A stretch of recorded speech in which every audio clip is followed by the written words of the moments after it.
তৈরি হচ্ছে ফকির লালন শাহের গানে জায়গা পাওয়া কুষ্টিয়ার ঐতিহ্যবাহী প্রেম তিলের খাজা। দীর্ঘ সময় ধরে চিনি জ্বালিয়ে ঘন কাই তৈরি করা হয়। বেশ কিছুক্ষণ ধরে এই চিনির কাইকে ঠান্ডা করতে হয়। তারপরে গরম এই জমাট বাঁধা চিনির ডোকে তুলে দেওয়া হয় একটি গাছের উপরে। ঘন্টার পর ঘন্টা এই চিনির ডোকে হাতে ঘুরিয়েই ঠান্ডা করতে হয়। যতক্ষণ পর্যন্ত এই চিনির ডোটা সাদা না হবে ঠিক ততক্ষণ পর্যন্তই এইভাবেই হাত দিয়ে ঘুরিয়ে মসৃণ করতে হবে।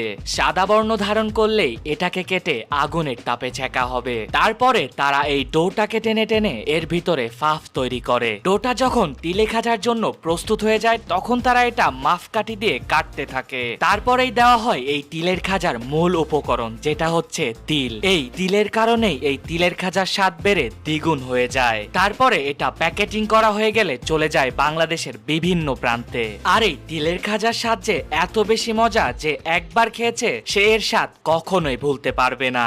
আর আপনি যদি এই তিলের খাজা খেয়ে থাকেন তাহলে অবশ্যই কমেন্টে জানাবেন। কুষ্টিয়ার এই তিলের খাজা আজ প্রায় বিলুপ্তের পথে। আগের মতো আর রাস্তায় খুব একটা তিলের খাজা দেখা যায় না, কারণ এখানে লাভ খুব সীমিত পরিসরে হয়। তারপরেও কুষ্টিয়ার কিছু পরিবার এই ঐতিহ্যটাকে এখনো ধরে রেখেছে।